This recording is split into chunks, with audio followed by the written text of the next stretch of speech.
As the final buzzer sounded on the Pistons' 2023 season, two die-hard fans, Mickey and Harry, each passed out and witnessed a vision. They were visited by Detroit's very own mascot, Hooper, the stallion ablaze, who told them the only way the Pistons would ever win a championship again was if these two men started a podcast.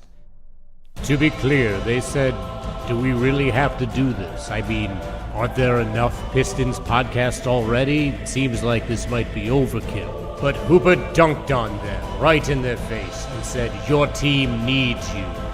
He presented them with a prophecy. Now it is their duty to help Detroit rise again and become champions. The Order of the Blazing Horse. Welcome to another episode of Order of the Blazing Horse, your only Detroit Pistons podcast based on a mystical prophecy. I'm Harry. And I'm Mickey. And we got a sick guest today. He's been here before. You know him. You love him. He is a former D1 Hooper. He is co-host of the Game Theory with Sam Vecini and of the Pistons Pulse with Amari Sankofa II. He is a high school coach, teacher, proud husband, and father of three amazing kids. It is Bryce, the Nimbus 2000 Simon, Motor City Hoops, joining us here. What up, Bryce? What's up, guys? I mean, I kind of got to be upset. You do my own intro better than me, Harry. I don't know how I feel about that. And speaking rude. It is rude. And speaking of sick, I had practice with my daughter and her fellow 6, 7, and 8-year-olds today, and a girl threw up 10 minutes into practice. So that is the sickness I dealt with today right after school before recording Game Theory and then this podcast. Thrown up because she was going so hard, like one of those hard pukes. I was just like, I'm a jerk. Running suicide? You know? Yeah, we're running suicide. The start of no, like we were just doing dribbling. We were doing stationary dribbling drills. So yeah, luckily the other coach there cleaned it up for me because I don't handle throw up so well. You're not a puke guy? I guess puke is pretty vile. The bio to each their own. Yeah. Luckily, my beautiful wife handles that as well. She's a nurse, so at home she plays nurse also. So I appreciate her so much. Now that I'm like an animal daddy, doggies and chickies, the amount of vomit and puke that I pick up on a regular basis is out of this world, and I'm so desensitized. I used to be like so fastidious and like grossed out by all this shit, and now I'm just like, whatever. It's gnarly. Mickey, how are you in this shit department? Listen, guys, we could talk about puke all night, and I mean that. But there's been some pretty interesting basketball played by the Pistons. Bryce, can you just like give us your bullet points on what you've been thinking thus far? Yeah, I mean, 1,000-foot view, airplane view, bird's eye view, however you want to say it. The defense, way better than I thought. The offense-defense ratio, completely opposite of what I thought it was going to be. I thought this would be a potentially top 15, offense, bottom 5 defense, and it is actually the other way around. So shout out JB and the individual players for the improvements they've made. This team is on a 30-win pace, being led by the two players that we would want to be leading them to a 30-win pace. And so overall, my vibes are very positive, while still understanding there's specific things we can critique and wish were different and all of that. Sure. I'm right there with you. Mickey, you're on positive vibes-ville as well, right? You're living in Happy Town at the moment. I am, especially now. Like, I always need a little bit of time after a game to like decompress because there's such nail biters. It's always down to the wire. It's never easy, but it shouldn't be easy because after last season, just being in these games and even being able to make it interesting is head and shoulders so much better. And I think we're getting a little greedy as fans, just sort of expecting, you see like, 5 and 8, and you're like, well, we're so close to 500. We can be there. And it's like, it's going to be a process. We're seeing the progress. It's not always linear, but yeah, top 15 off or defense in the league is not something I had on my bingo card. It's truly crazy with one active from last year plus defender, even when you're talking about acquisitions. Like the main reason I was averse to Tobias Harris joining the team was because everyone in Philadelphia was talking about how bad his defense is. Now he's just like a pylon out there. He's averaging over 2 stocks a game. He's got active hands. Like, His defensive involvement is so much better than I anticipated. And the rise of D-Cade, FD Wade, it is all about D-Cade. Watching him hunt down people like a friggin' puma, jumping on backs, slamming blocks, league leader for guards in blocks, tied with Shea, tied with Derek White, tied with Jalen Suggs. Those are people that are considered defensive specialists. And Cade is up there with them doing this. And he's not just blocking them like regularly in the game. He has, in the last 4 games, 5 blocks in clutch time, in clutch moments. It's unreal. Literally, every one of the last 4 games, he has had a block in fourth or overtime, 2 in the Bucks game, 1 in overtime, 1 in the fourth. Huge plays, game-winning plays, game-saving plays. He's a beast. It's awesome watching him run down. He's tipping passes, getting steals. It's excellent. And he's doing that also while averaging 24 points, shooting over 36 from 3, over 7 boards, over 8 assists. What's he shooting from the field? 46 like 46. 46 from the field. These are unreal numbers. Truly unreal numbers from a guy. This is what I always thought Cade was, guys. I don't know how you guys felt. I wasn't super into the NBA draft stuff whenever Cade was coming out, but I was like at the top of that draft, right? Especially after the Pistons landed the number 1 pick. I've said from day one, I don't think Cade is your leading scorer whenever this team is like a real contender. I think he is by far your best player. I think he's their face of the franchise, but I think Cade is what we're seeing right now, a 23-24, 8-8 plus defender, 2-way player, make those clutch plays. I know some games he has, some games he hasn't, but that's what I've always thought Cade was going to be. And they finally put the team around him where he felt like he could do that because Malik Beasley can go hit 7 or 8 threes, or J.I. can score 20, or whatever it is. And now he can do these other things. And I think we're seeing the realized version of who Cade wants to be as well, which is a guy that gets his teammates involved and then has a little bit left in the tank. Now, are there little things to nitpick? Yes. He's got to clean up the turnovers. I'm tired of the careless turnovers, to be quite honest. Like they're truly careless at times.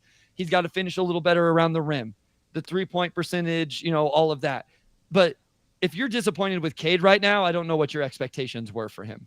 On Cade finishing at the rim right now, I know it seems like he does need to get better at it, and sure, it'd be great if he. What are the numbers? What are the numbers? Because I feel like you're gonna hit me with numbers to shut me up. When it comes to drives in a game, he's 5th overall. Right. Okay. As far as field goal percentage on those drives, he is 3rd overall out of everybody. It's 53.2%. He is dominating players. They're only in the top 20. There are only 7 players that have a higher percentage than him, and half of them are shooting half as many attempts on drives as he is. And we're talking about players that are Shea, Ja, Kyrie, Giannis, De'Aaron, and KD. That's it. Those pretty good company. So real quick,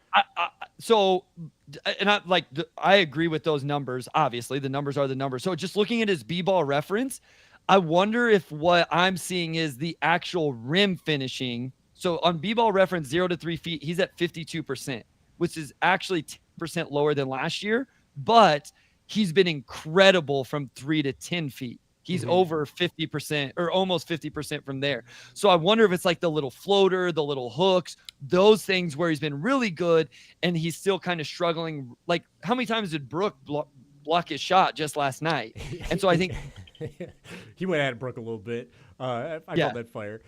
So you're right. I think he is being aggressive, and like it would be great if he was finishing like a little bit more. It'd also be great if he got some foul calls the way that other players are getting. Like, yes, those numbers are also like insane. Players that are scoring at the level he's scoring are either taking 11 3-pointers a game or getting 8 free throws a game, which is half, or he's getting half as many of, and he's getting fouled. We're seeing evidence of him getting fouled. Whatever, it's no big deal. I was talking to Mickey a little bit about this before the game or before this podcast. This season to us, or at least to me, it feels like this is Cade's real rookie season when it comes to being in game-winning situations because they have never had those before. So, yeah, this is year 4 for him. He did miss a whole year, but he's never had a team and game opportunities to be, like, in these clutch moments. So, is he turning it over? Yeah, so what? It's a fucking learning year. He's also getting clutch defensive blocks. He's getting clutch rebounds. He is hitting clutch baskets. This is a learning experience for him. We got to get past the PTSD of the losing streak from years previous and get into him just being better. And I'm just happy about it. Let's be happy where this team's at right now. Mickey, I got a question, and for Harry, you as well. Where are you guys at with the veteran point guard thing? So, Mickey, where I'm taking control of the podcast. I love this is that. What I do. We were just talking about this. So I think like in games like last night against the Bucks, it might not have been bad to have like a backup point guard like a Markelle Fultz who I don't think was shooting well. So it would be like really just kind of like a distributor for when like an Ivey or Cade goes out and you need just like, backup besides like Wendell Moore or Sasser. But and I don't really know what we're doing with the open roster spot, but I don't know. I'm fine to develop Sasser, and I think Asar is going to play or like do a lot of distributing when he comes back. So I don't feel terribly strongly about it, but I do think it might be good to have like a guy, break glass in case of emergency. My stance on the whole thing is I don't want it. I truly don't want it, and it's because I don't care. Following Trajan Langdon's logic and JB's logic, you heard him before the season. It's not about how many wins. This year is a development evaluation year for these players. So like you have backup point guard who's a veteran, great. Maybe you win a couple more games. Maybe you win this Bucks game, and you maybe make the play-in.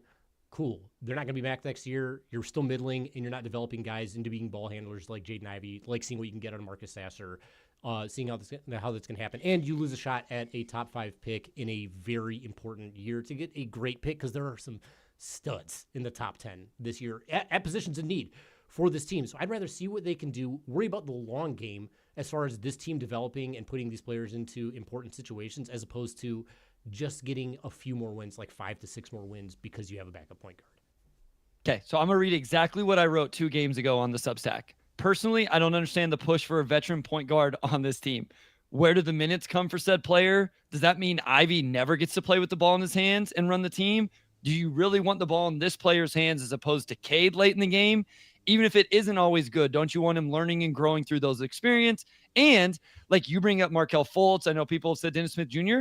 Why are those guys signing up for that role, right? Like what players signing up to, oh, okay, I'm going to play when J.I. is not available or when Cade's not available. And I thought this was pretty funny. It's interesting. The majority of the fan base hated Corey Joseph, but now are asking the team to sign that player up for the roster. Like, I just find that kind of funny. Shout out Kojo. I loved him. I love a little roly-poly man. I think it's who I like that everybody else hated was Trey Lyles. Trey Lyles was the guy. I was like, this guy doesn't suck. I kind of like Trey Lyles, and everybody else hated him. And then he went to Sacramento and like played some legit minutes. Played a decent role in Sac. Yeah. So I have a question. Sort of like coming off of last night's game and just in general, Stu has been so good defensively. He has been so important for this team. I thought in the first half last night, he was really making things difficult, even though Giannis had an incredible first half. When he would pull up with those middies, I'd be like, fine, you can have that. Like, I'll live with that. So Stu's got a reputation. And with the Eubanks thing and this and other things, I'm curious, just given, the Pistons history, is there any room in this league, in this era, for a bad boy? Is it beneficial to have a Draymond, a Dillon Brooks, a guy that other teams go into games worried about? Someone who shows up with a or is this paddle something that he like absolutely Ben Affleck? needs to dial back? I'm confused. I've never seen the movie, so I'm confused now. Oh my Lord. Oh. More like confused and confused. Yeah, just confused. No, not at the expense of what happened last night. And listen, there's plenty of blame to go around for why the team lost the game. And this is where, like, I think when you talk about individual games, we can critique things, right? They had an 18-point lead. They blew it. They got down by 7. I give them credit for coming back. I thought they'd end up losing by double digits. They didn't. The Ron Holland free throws, all of that. I think this part that's not getting talked about enough is that Isaiah Stewart was the best matchup for the dude that dropped 59, and he took himself out of the game. Giannis didn't foul him out. Stu made a silly play that in today's NBA gets you ejected. And it sucks. He's got to stop. He has to stop because there's no long-term benefit from that. Here's the thing, guys. Ron Holland missing those 2 free throws, if he will learn from it, there's a long-term benefit from that. I wrote, again, on the Substack, not to self-promote too much, but I don't feel too bad about it. I'm pretty proud about the work I put in. I said that if there's no single greater motivation than missing 2 free throws in that moment for Ron Holland to go, I got to work on my jumper. Like, so I don't even care. Like, I feel bad for Ron that he had to experience that. I think he becomes a better basketball player in his life because of that moment. I truly believe first ever start. Yeah, I truly believe that wholeheartedly. I never played at that level, but I can remember my freshman year of high school airballing game-winning shots to this day. And that was a lot of years ago, guys, because I'm getting old. And I swear, I had to go to the doctor the other day for high blood pressure. Like, what the hell is going on? Like, yeah, you've been watching these Pistons games. I've been chewing through my mouth guards at night. I was like, it's bad for your health. The doc's like, what's wrong? I was like, I don't know. The Pistons don't even suck this year. I don't know why I'm so worked up all the time. But they play overtime games every night. Maybe that's why. And then I come on here and you guys get me all worked up about this stuff. It's a long way of answering your question, Mickey. No, I don't see the benefit, and I thought it actively hurt them last night because he's their best defender. I have to say this about Stu. He is their best defender. He's been like, I think maybe he's been the second most important player on the Pistons this year. Him and Jaden Ivey are like hand in hand in that regard. But when you watch him like on rebounds, he's pushing somebody literally like every play. And this is, and when I see that, I'm like, that's not good. It's really not good. That pull down was bad, and people are like, oh, shouldn't have been ejected. He should have been ejected. Like he tore him out of the air. Like that is unsafe. Bad play. That's very dangerous. Like try to catch him, right? Like I feel like he didn't. Like he just grabbed his jersey, threw him down, and was like, okay, let's go. Whatever. That's a superstar. You're gonna get booted. That's how if you sneeze at Tom Brady, you're getting ejected. You think pulling down Giannis, you're not going to? Cade has had to talk Stu down on camera 4 times already this year, and that's a lot. And I'm saying this, Isaiah, as a person who is also, I'm gonna go solo here for a second because I want to speak. Stu, if you're watching, I'm gonna go to the Blazing North thing. Stu, as a man who lives on a farmland, Bryce is also a man who can probably attest to this. But like, I feel you. I can connect with you. I understand the hard work that you go through, and that you got to be hard. You got to work on the ground, and you got to use your hands, and you got to get dirty. My guy, you have to go to anger management. I went to anger management. It's for the best, and I think people are like misunderstanding what anger management is. I'm going to go back to all of us now, just so we can all be on here. But anger management, it's not like, oh, all your anger goes away. It melts your anger. It just gives you a second to control your anger. I'm still seething so frequently. I just don't react the same way. It gives you opportunities to practice some patience before expelling all your anger. And he could use that because then he could still channel all his anger into power without getting these ridiculous fouls. So, dude, for all of us, for you, for your sake, try anger management, please. That's my request. My 6-year-old could go to classes with him because he could use that also. Wait, aren't you in your 6-year-old's bedroom right now? I am. Yeah, that's probably why he's pissed all the time. He's so mad. Shots fired. I just want to go to bed, dude. Like, get out of my bedroom with your stupid podcasting. And then my daughter hates you two, along with Sam and everybody else, because I'm podcasting. And so I'll eat that. Yeah. No, your son's a little Harry Potter. He's sleeping in a podcast studio.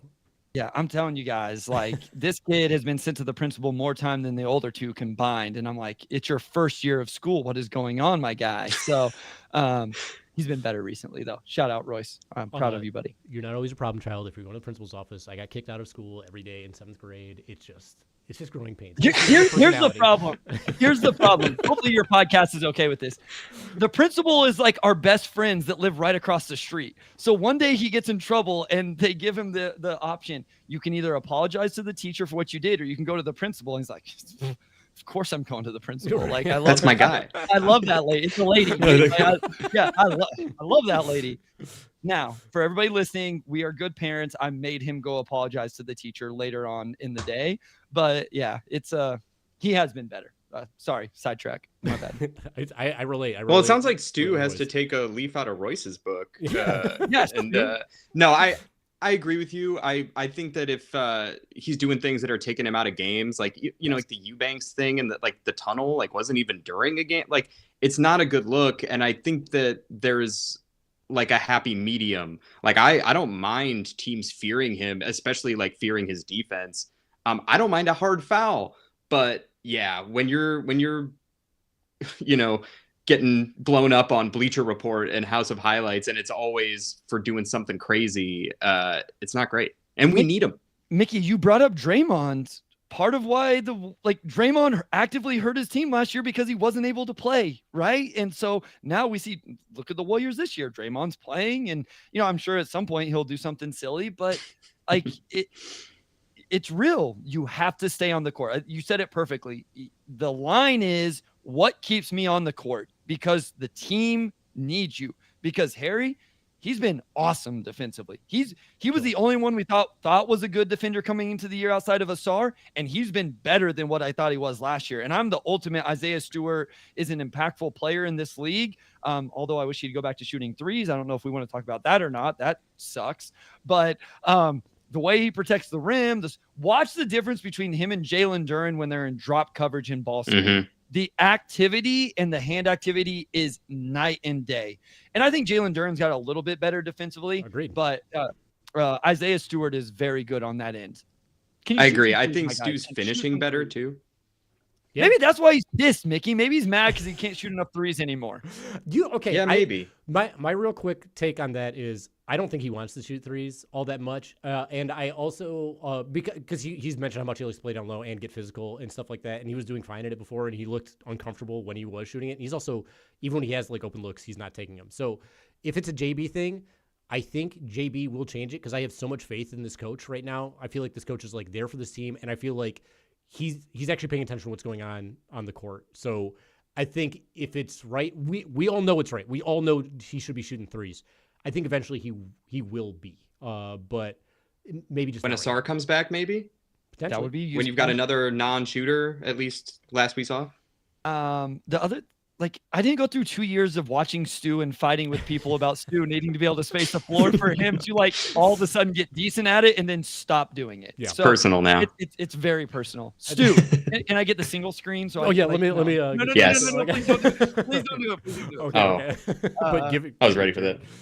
No, Stu. Well, I think we're all on the same page. We'd love him to shoot the threes because I do think it makes the team better, and I do think having like a stretch 5 is helpful, which is why free agents for next year, Brooke Lopez is number 1 on my hopeful list, championship caliber player.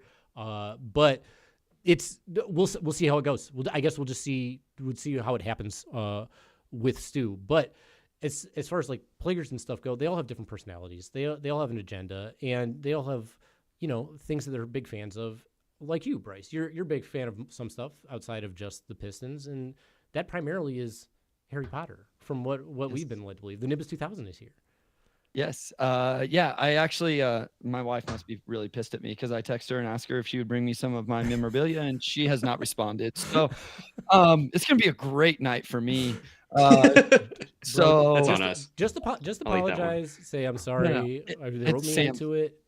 It's Sam's fault. It's not your guys' fault. It's always Sam's fault. We can always blame Sam. It's actually your fault, which is what your wife wants to hear. So just tell her you're sorry. You understand. Just pandering. No, this is how relationships work. Why do you think I went to anger management to be a better communicator, dude? But it's we're all getting there. But you're a big Harry Potter fan. We all know this. I am. And we feel like the players on the Pistons, they got a lot of personality, right, Mickey? In Harry Potter, absolutely there was ways to differentiate that, right? Yes. So Bryce, what we're gonna have you do today is we're gonna have you sort the 9 or 10? We're doing 10. 10 players that have been getting minutes or will get minutes into their respective houses, and little brief explanation why. And we're gonna so we're gonna kick things off with. Before we start, we want to introduce the segment, right? We got to introduce. Oh the yes, segment please. Of, whose house? Okay. All right, let's kick it off with the PG. We were just singing his praises. Cade Cunningham. Where are you Also, sorting him? I was led to believe this would be a group project. We can. So We'll, was we'll I all, mis- parti- was we'll I all misled? participate. Okay. We'll Okay. all We'll win, participate. we'll win. But like right now, Bryce, you're Cade our is a sorting hat, Gryffindor. right? Cade is a Gryffindor. Cade is the star of the show. Gryffindors are the star of Harry Potter. I would, casuals, Harry Potter fans wouldn't even be able to tell you the other two houses other than Gryffindor and Slytherin. So you can't even put him in another one. Cade Cunningham is a Gryffindor. Not only do I think there is no argument for him to be any other thing than a Gryffindor, it's just so obvious. He fits all the Gryffindor stuff: leadership, bravery. He's the main character, like you said. He's a Gryffindor. Courage. Literally every main and side character in Harry Potter's Gryffindor. The important ones. Mickey, your thoughts? No question. He is the boy who lived through a 28 loss streak and shit splits. Let's move on, shall we? Oh, that was pretty good and unexpected, Mickey. You must write, dude. You must write. Okay, so Cade, Gryffindor, you've been sorted. All the houses applaud. Introducing the next child, Jaden Ivey. Please put on the hat. Bryce, how are you So feeling about it? I think I'm going to go with a Hufflepuff for Jaden Ivey. Ooh. Change it up a little bit. Mickey, what are you thinking? Oh, no, I agree because I was okay. just thinking about it. I figured he was either a Gryffindor. He's also like kind of got that hero energy to me, but I think the Hufflepuffs, they have heart, you know, and I totally see that with J.I. He really leaves it all out on the floor every night that he plays. And he's been patient. He's been loyal through everything that he's been through. J.I.'s a little bit unique of a personality, so I feel like putting him in one of the others fits J.I. well. I like this. I'm cool with Hufflepuff for J.I. If you can't curse, you got to be a Hufflepuff. Jaden Ivey is a Hufflepuff. It's a wholesome kid. He's a wholesome kid. We love him. Oh my gosh, Jaden Ivey, the Badger, the fighter, the hero, the Auror, the main Auror house, the Hufflepuffs. I don't know if many people know that, but that is just straight up true. So welcome to House Hufflepuff there, Jaden Ivey. Sorted. Sorted. All right. Let's get to the bigs. Same draft class as Ivy, different personality, different vibe. JD, where's he going? This one is interesting. I'm gonna need some help here on this one. I don't think he's a Ravenclaw. I don't think he's. Go ahead, Harry. This was my hardest one. Is all I was gonna say. Like when I was going through, I was like, it's tricky. Oh man. So I'll tell you. Mickey, do you have thoughts like strongly on this on the Durin? No, take it. My initial leaning, I was like, is he part of him and Ivy and Cade just like the Harry, Ron, Hermione trio of Gryffindor? Is that what we're dealing with here? And I really don't think so. I think Durin's biggest asset is he's a finisher, right? He's a play finisher. And do you know who was the legit play finisher in Harry Potter? It was Neville Longbottom. Neville. He chopped off Nagini's head. He was in the clutch. Spoilers. So spoilers. I'm kidding. If you haven't read it yet, you don't know who Nagini What's is. funny is I was like, I think these movies are old enough they can start doing remakes, and Mickey's worried about spoilers from them. So maybe not all 5 of our listeners have read the Harry Potter books. They are quite big. I remember when I was in 7th grade reading the Harry Potter books, and I'm about to go to my 20th high school reunion. So they are old books. But I just think I think he's a finisher. I think he's not your leader, but he is brave. He is strong. He doesn't back down. He is loyal. He's there. He's a Hufflepuff to me. I can live with it. Me too. So see, that's how apathetic we are. That's Hufflepuff energy, like straight up. So like, no shade. Cedric Diggory, he was a Hufflepuff too. He's a great man. Team Edward. Everybody loves that. R.I.P. R.I.P. R.I.P. Diggory.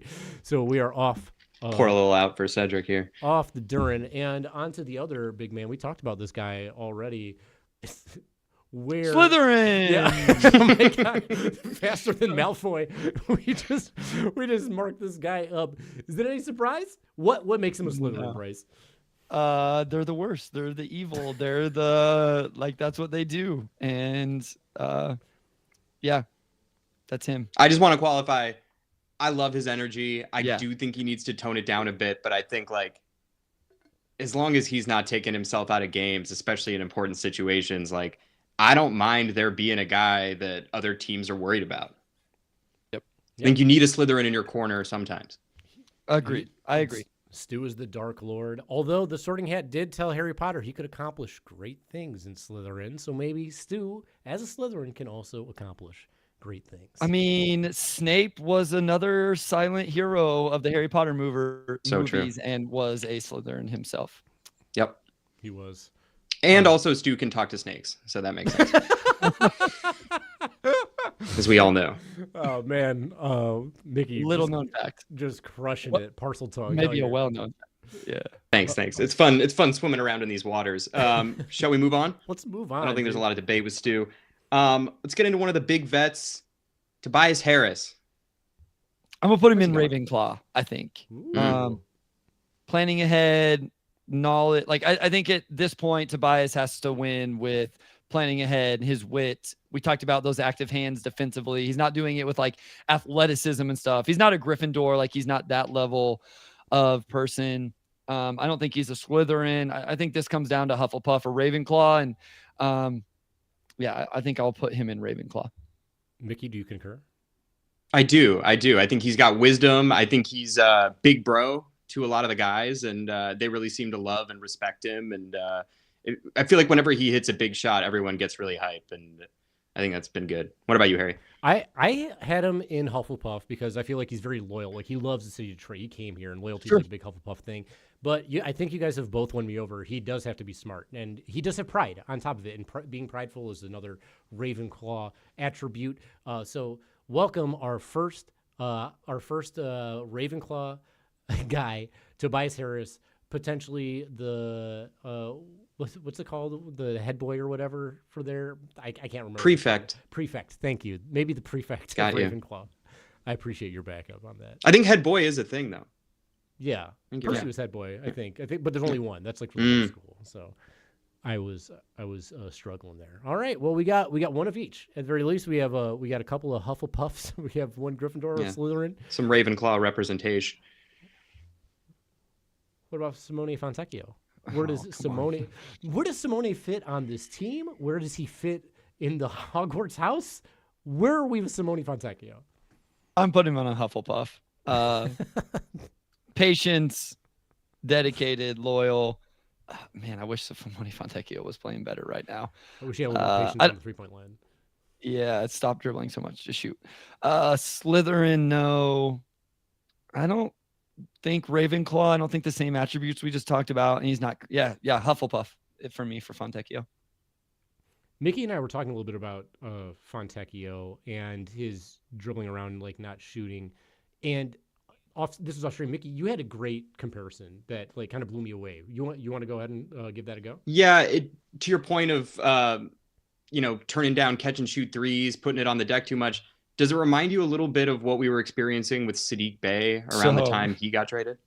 As you were saying that, as I said it, I didn't think Sadiq Bey. And as I was listening to you say it, I had these flashbacks of the time that I tracked every single Sadiq Bey shot fake, left dribble, sidestep 3-pointer. And gosh dang it. Not great times. Shout out Sadiq. Hopefully he's healing well. Hopefully he heals well. Yeah. I think their issue right now is very similar with doing too much. I think that they're both in very different places where I brought this up earlier on one of the podcasts you were on actually, but Sadiq Bey getting that 50-point game I think ruined his career because it just changed the mentality of what he's supposed to be. Fontecchio, I think he had this position that he was in last year where he's playing alongside Cade. He's a starter. Cade was setting him up, putting him in positions where he didn't have to run around and do anything. Now he's in the backup role where there aren't the same sort of creative opportunities for him to just stand around, and he still can do that, but there isn't a Cade that everyone's flocking to. Even when Ivey's out there, it's not the same sort of gravity that Cade has. So he's in this different role, which is an unexpected role for him, which is more like his backup role in Utah where he wasn't as productive.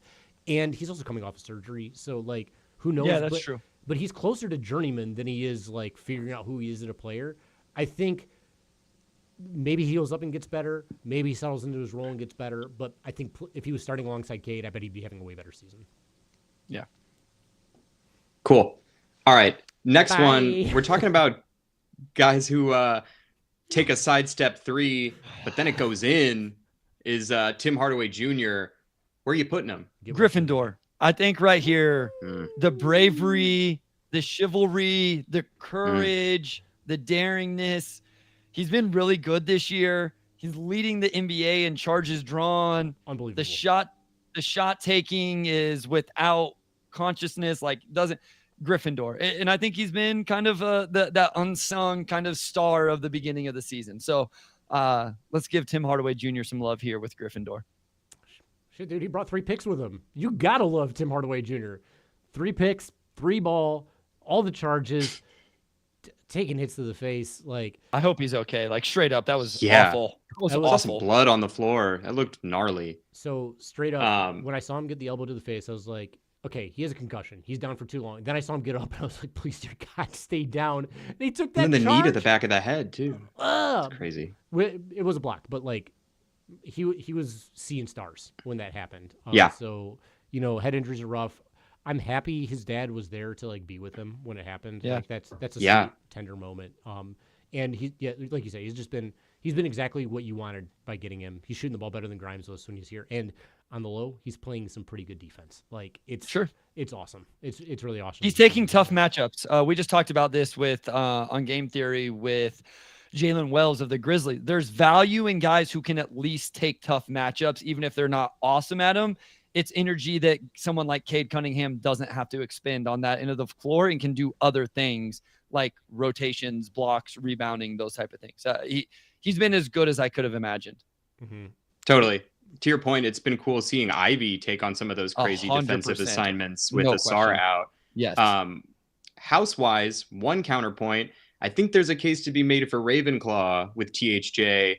I think he was a bit of a mentor to Cade in terms of talking him through the surgery when he had his shin stuff, and just sage vet. But I don't think that is un-Gryffindor. Yeah. Just throwing out maybe a dash of Ravenclaw. Okay, a little dash. He's he's from a split family. A little sprinkle. Yeah. The TH is Gryffindor. The J is Ravenclaw, Junior Ravenclaw. Just throwing it out there. So our other 3-point specialist out there, outside of THJ, Malik, the Freak, the Shimmy, gimme Malik Beasley. What household are we going with him? I'm going Slytherin because of what you just said. That dude against the Bucks, hip shimmy, too little, the whatever, lock and loaded, put the gun away, whatever it was. Like he did like 7 different celebrations in that single game. That just seems like a Slytherin type of thing to do. Let's not forget about against Atlanta, clap it up in Trae Young's face and stuff too, and like calling out that matchup. This dude is so feisty. It is awesome. Also, like hooking up with Larsa Pippen is some pretty Slytherin activity. That's a little shady dude. I honestly had him in Gryffindor because Gryffindor also has a lot of shit talkers, like James Potter, shit talker, Ron, shit talker, Seamus, shit talker. There's a lot of that, and there's a lot of action. And this dude, although this is like a Slytherin trait as well, they're big into like their group. They're very loyal and like rah for their group. And is anybody putting on more face in a good way to stick around on this Pistons team than he is? Like he's involved. I love his energy on this team. It's very fun having him around. Yeah, no, that's I can see that, but he has been good, and it sucked that the 3-point barrage he had on Wednesday was wasted. Like I kind of felt bad for him that he had such an amazing night shooting the ball, and then didn't wasn't able to come away with a win. But yeah, for sure. It would have been nice to see that win, but we'll get another opportunity, and we'll bring in. We have 2 more guys here. We're not going to do Paul Reed. Sorry, Paul Reed. You can be Hagrid. We talked about that. He can be our Hagrid guy. We're not going to do Sasser either, I don't know who's that's going to be, Professor Flitwick, I guess. Flitwick's the small one, right? That's another one. And JB, I feel like the coaching job of the Pistons is just Professor of the Dark Arts because they're just constantly recycling over and over again. So you can be Lupin, JB, because you're a dog and a monster. You're a monster werewolf sometimes. So on to our next guy. Mickey, you care to introduce? Yeah, let's talk about the Rook. Heart of gold, fearless. I know where I think he'd go, but where do you think he'd go, Bryce? Wait, so does that mean you were going Gryffindor with him? I don't know. I think Ron Holland has some stuff to him, so I was actually going to go Slytherin with Ron Holland as well. He's very confident, very ambitious, proud, and he's got some stuff. We've seen Ron Holland get into it with players on other teams. I'm going Slytherin here. Ooh. And Mickey, where were you going with it? Because I don't think you were. That was a misdirect. I actually also think he's a Slytherin. You suckers. Well, he's in addition to mixing it up with other players, he is also fearless. Yeah. He is super aggressive. I think he's like a pretty solid finisher, which has been great because I think some of our players struggle with that around the rim. I know he's a project. I know he's raw. I know when Asar comes back, his minutes might go down, but he's really impressed me. I really love his attitude. I so turned the page on the Pistons drafting Ron Holland. But before the draft, I was like not into it. Then, thinking about how Trajan picked, I was like, okay, I get the type team he's trying to build, and then I'm watching him play. I'm like, I'm here for it. Like I love the energy. I love this player archetype. His defense is fun. His transition play is fun. Like you said, he is confident and like they're going to grow shooters. I look at like KCP as far as his shooting went. When he was with the Pistons, KCP was a bad 3-point shooter, and now he's legit. He's like the definitive 3-and-D 3-point shooter. These guys can take some time. That's fine. Ron might be that. He's just got something. He's got some stank on him, and I love the confidence. Basketball's a game of confidence. He's brimming with it. He listens to R&B. I love it. R&B. Slytherin and blues, S&B for him. And you're right, he scraps it up like whoa. But that leaves us with the last guy on this list.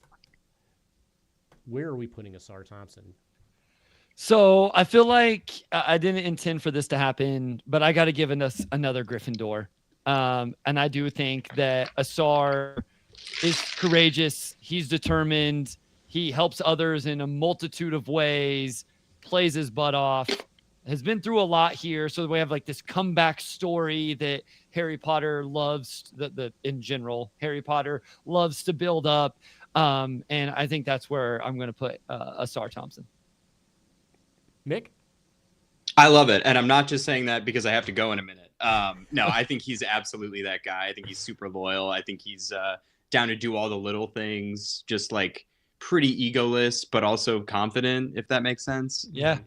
What do you think, Harry? My house for him was Slytherin, like straight up Slytherin. That would have been my other one also. Because he's a thief? He's close to Harry Potter, and they could go either way. One, because he's a thief. Two, because some of his defensive plays are straight up disrespectful, like embarrassing plays as far as like you being on there. Even his dunks are disrespectful. When he dunked on Clint Capella last year in transition, oh my God, how Slytherin was that? Also, Slytherins are a house of very smart people. As far as basketball IQ goes, he is up there. He's so high on the basketball IQ. That's what shined the most to me during Summer League when I first saw him play. I was like, this dude, he has court vision, like, unlike anybody I've seen on the Pistons so far. So for me, he's a Slytherin, but Gryffindor's great too. They're so related. They're so close. They can go either way. Yeah. Oh yeah. Yin and yang. For sure. Yeah. Well, with that, then we can zoom off out of here. I know you got to get out of here, Mickey, and I know you got to go apologize to your wife. That was whose house wasn't supposed to be that transition, but we're here. We're there for it. Great graphics, Harry. Great segment. Thank you so much. Yeah, it was a fun time. Guys, thanks so much for being here. Bryce, thank you so much for joining us. Absolutely. One more time, tell them where they can find your work and where to catch you. Yeah, real quick, at Motor City Hoops on Twitter, and now as of today, Blue Sky. I haven't really started using it much, but it's over there. Thanks for pushing that, everybody. The Pistons Pulse, check out the Substack, subscribe over there. Tons of notes and analysis after every game and draft content when it comes. Game Theory Podcast with Sam Vecini. If you want general NBA, guys, I have a blast. Like, I laugh, I cry, all the emotions I get whenever I come on over here. This was a lot of fun. I appreciate you guys. This is a great time. And real quick before we go, just because I didn't want to go on a huge free throw stat thing, but one free throw stat I will say is that Cade has played 270 more minutes than Mo Wagner, and he has, I think, fewer free throws. How cool is that? God. Sounds fair. Sounds Mo right. Wagner. That's insane. Yeah. All right. Yeah. Or maybe it's one more. My bad. Regardless. Guys, Mickey. Thanks again, Bryce. Got anything to say on it? There it is. Thanks again, Bryce. Nothing. Always a pleasure. Enjoy your dinner. Thank you. Enjoy your time. Enjoy your apology. We here at the Order of the Blazing Horse always lead the same way.